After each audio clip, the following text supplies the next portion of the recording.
Hi friends, പുതിയൊരു വീഡിയോയിലേക്ക് സ്വാഗതം. അപ്പം ഞാനിന്ന് പുറത്തൊന്നും പോകുന്നില്ല. 2-3 ദിവസമായിട്ട് കറങ്ങി നടന്നതിൻ്റെ ക്ഷീണമൊക്കെ മാറാനായിട്ടൊന്ന് റെസ്റ്റ് എടുക്കാനാണ്. പുറത്തൊന്നും പോകുന്നില്ലാത്തത് കൊണ്ട് തന്നെ അകത്തെ വിശേഷങ്ങൾ ഒരു ദിവസത്തെ എങ്ങനെയാണെന്ന് നമുക്ക് നോക്കാം. രാവിലെ ബ്രേക്ക്ഫാസ്റ്റ് കഴിക്കാനിരിക്കുന്നതാണ്. പുട്ടും പഴവുമാണ് ഇന്ന് ബ്രേക്ക്ഫാസ്റ്റിനുള്ളത്. ഗോതമ്പ് പുട്ടും നല്ല റോബസ്റ്റ പഴവും. ഗോതമ്പ് പുട്ടായതുകൊണ്ട് തന്നെ എനിക്ക് വളരെ ഇഷ്ടമുള്ളൊരു പുട്ടാണ്. എന്താണെങ്കിലും നല്ല സൂപ്പറായിട്ടുണ്ട്. പുട്ടൊക്കെ കഴിച്ച് കഴിഞ്ഞ് കുറച്ച് നേരം ഒന്ന് വിശ്രമിച്ച ശേഷം തസ്നിയാണ് പാചകത്തിൽ. ഉച്ചക്കത്തേക്കുള്ള അരി ഇടണം. ഒരു ചില്ലി ചിക്കൻ കറി വെക്കാമെന്നാണ് അവൾ പറഞ്ഞേക്കുന്നത്. അപ്പം ഞാനൊന്ന് വീഡിയോ എടുക്കാനായിട്ട് അടുത്ത് വന്ന് നിൽക്കുന്നതാണ്. തസ്നിയുടെ സ്പെഷ്യലായിട്ടുള്ള കറിയിലൊരെണ്ണമാണ് കേട്ടോ ചില്ലി ചിക്കൻ കറി. വീട്ടിൽ വരുമ്പോഴൊക്കെ തസ്നി ഉണ്ടാകുമ്പോൾ എനിക്കൊരു വീഡിയോ എടുക്കണമെന്ന് ഭയങ്കര ആഗ്രഹമായിരുന്നു. അങ്ങനെ ഞാൻ അവളോട് പറഞ്ഞപ്പം ഇന്നിപ്പോൾ ബാംഗ്ലൂർ വന്നപ്പോൾ അവൾ വെക്കുന്നതാണ്. എന്താണെങ്കിലും ചില്ലി ചിക്കൻ വെക്കുന്നത് എങ്ങനെയാണെന്ന് നിങ്ങൾക്ക് കൂടി പറഞ്ഞു തരാം. 3 ടേബിൾ സ്പൂൺ കോൺഫ്ലവർ എടുക്കുക. അതിലേക്ക് 2 ടേബിൾ സ്പൂൺ മൈദ കൂടി ഇടണം. അതിനുശേഷം ഇഞ്ചിയും വെളുത്തുള്ളിയും കൂടെ ചതച്ച് വെച്ചേക്കുന്ന ഇട്ട് കൊടുത്തിട്ട് ആവശ്യത്തിന് ഉപ്പും കൂടി ഇടണം. ഇനി ഇതിലേക്ക് 1 ടീസ്പൂൺ കുരുമുളക് പൊടി കൂടി ഇട്ട് കൊടുക്കണം.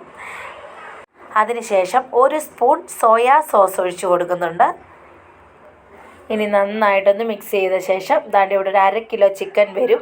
അതുകൂടി ഇട്ട് കൊടുത്ത് നല്ലതായിട്ട് തിരുമ്മി ഒന്ന് സെറ്റാക്കി എടുക്കണം. ഇതാ ഇങ്ങനെ. ഇനി ഒരു 1/2 മണിക്കൂർ ഒന്ന് റെസ്റ്റ് ചെയ്യാനായിട്ട് വെക്കണം. 1/2 മണിക്കൂർ കഴിഞ്ഞ് ഇതാ ഒരു പാൻ അടുപ്പത്ത് വെച്ച് അതിലേക്ക് സൺഫ്ലവർ ഓയിലാണ് ഒഴിച്ചു കൊടുത്തേക്കുന്നത്.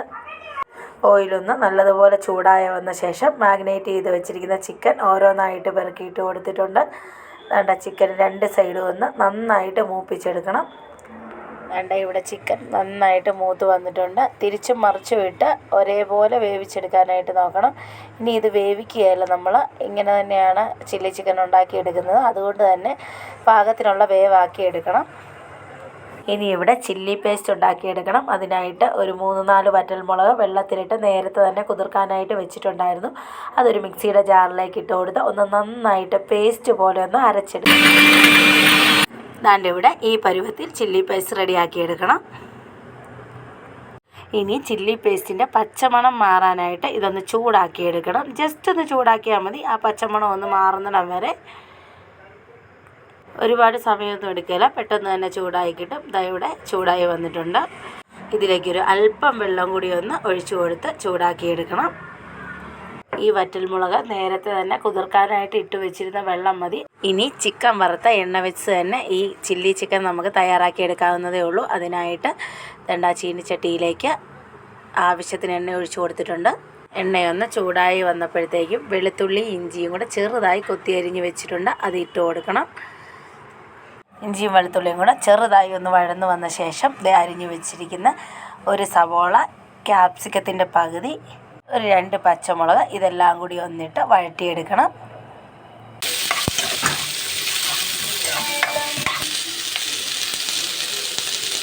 ആവശ്യത്തിന് ഉപ്പിട്ട് കൊടുത്താൽ മതി. നമ്മൾ ചിക്കൻ മാഗ്നേറ്റ് ചെയ്തപ്പോഴൊക്കെ ഉപ്പിട്ട് കൊടുത്തതാണ്. അതുകൊണ്ട് കുറച്ച് ഉപ്പിട്ട് കൊടുത്താൽ മതി. അതിനിടയ്ക്ക് ചോറ് വെന്തിട്ടുണ്ട്. അതൊന്ന് വാർത്തിടുകയാണ്. കുക്കറായതുകൊണ്ട് വളരെ ശ്രദ്ധിച്ച് വേണം വാർത്തിടാനായിട്ട്. കണ്ടോ, അവളുടേതായ ഒരു സെറ്റപ്പിലേക്ക് വാർത്തിട്ടു. കണ്ട ഇതിവിടെ വഴന്ന് വന്നിട്ടുണ്ട്. അപ്പോഴത്തേക്കും ഇതിലേക്ക് green chilli sauce, soya sauce, red chilli sauce, tomato sauce, ഇനി ഇവിടെ നമ്മൾ അരച്ചെടുത്ത് വെച്ചിരിക്കുന്ന ചില്ലി പേസ്റ്റ് കൂടി ഇട്ട് കൊടുക്കുന്നുണ്ട്. എല്ലാം കൂടെ നന്നായിട്ടൊന്ന് വഴറ്റിയെടുക്കണം. നന്നായിട്ട് വഴറ്റി വന്ന ശേഷം ഇവിടെ 1 കപ്പ് വെള്ളം ഒഴിച്ചു കൊടുക്കുന്നുണ്ട്. ഈ 1 കപ്പ് വെള്ളം മതിയാവും. 2 ടേബിൾ സ്പൂൺ കോൺഫ്ലവർ എടുത്തിട്ടുണ്ട്. ഇതൊന്ന് പേസ്റ്റ് ആക്കി എടുക്കണം. അതിന് വേണ്ടിയിട്ടാണ്. ഇതിലേക്ക് ആവശ്യത്തിന് വെള്ളവും കൂടി ഒഴിച്ച് ഒന്ന് മിക്സ് ചെയ്തെടുത്താൽ മതി. പേസ്റ്റായി കിട്ടും. ഇത്രയേ ഉള്ളൂ. ഇനി ഈ തിളച്ചുകൊണ്ടിരിക്കുന്ന ഈ ഗ്രേവിയിലേക്ക് ഒന്ന് ഒഴിച്ചു കൊടുക്കണം. എന്നിട്ട് നന്നായിട്ടൊന്ന് മിക്സ് ചെയ്താൽ മതി. നല്ല കൊഴുപ്പ് കിട്ടാൻ വേണ്ടിയിട്ടാണ് ഈ കോൺഫ്ലവർ പേസ്റ്റാക്കി ഒഴിച്ചു കൊടുക്കുന്നത്. ഇതാ കണ്ടോ, നല്ല കയറി കൊഴുത്തേക്കുന്നത് കണ്ടോ, നല്ല സെറ്റപ്പായിട്ട് കിട്ടി. ഇനി വറുത്ത് വെച്ചിരിക്കുന്ന ചിക്കൻ ഇങ്ങനെ ഇട്ട് കൊടുക്കണം. നന്നായിട്ടൊന്ന് മിക്സ് ചെയ്തെടുക്കണം. ഒരു 2-3 മിനിറ്റ് നന്നായിട്ട് മിക്സ് ചെയ്തെടുത്താൽ മതി. ഇതാണ്ട് ഇവിടെ ചില്ലി ചിക്കൻ റെഡിയാണ്. ഇത്രയേ ഉള്ളൂ. വളരെ സിമ്പിളാണ്. പെട്ടെന്ന് തന്നെ വെച്ചെടുക്കാവുന്നതേ ഉള്ളൂ. ഇനി ഇത് വേവിക്കുകയൊന്നും വേണ്ട.